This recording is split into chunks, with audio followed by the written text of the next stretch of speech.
Alors qu'Israël continue d'insister pour que la reconstruction ne puisse débuter à Gaza qu'après le retour du dernier otage assassiné par les terroristes, Ran Gvili, et qu'après le début du désarmement du Hamas, le Qatar, l'Égypte et la Turquie, 3 pays dits médiateurs, tentent toujours de persuader l'administration Trump que la reconstruction de la bande devrait démarrer en parallèle et non après le désarmement du Hamas. Si le but déclaré de la Force internationale de stabilisation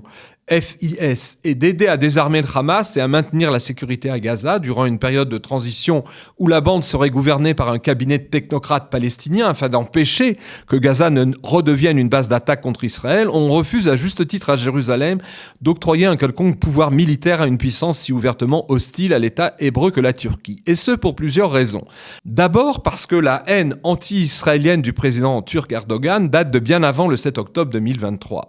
Ainsi, quand il devient Premier ministre en 2003, il afficha d'emblée une hostilité idéologique contre Israël et aussi son identification personnelle au mouvement des frères musulmans dont faisait déjà partie le Hamas de Gaza. Or, durant ces 20 dernières années, Erdogan n'a pas décrit Israël seulement comme un rival ou un adversaire, mais comme un ennemi moral et politique, comme on l'a vu en 2010 lors de l'incident du bateau turc Mavi Marmara qui voulut forcer le blocus maritime de Gaza dans le sillage de l'opération de Tsahal, plomb durci de 2009. Plus récemment, Erdogan devait déclarer en mars dernier, à l'occasion de la fête musulmane de Eid el-Fitr, « Puisse Allah faire qu'Israël sioniste soit détruit et dévasté ».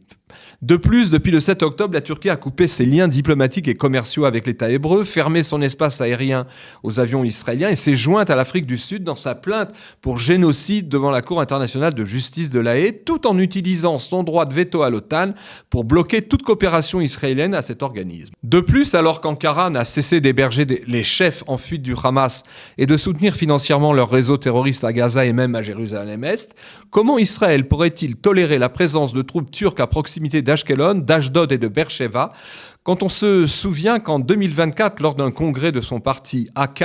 Erdogan fit une claire allusion au fait que son pays pourrait mener une action armée directe contre Israël, comme il l'avait fait en Libye et au Nagorno-Karabakh. Il n'y a aucune raison, avait-il dit, que nous ne puissions le faire un jour.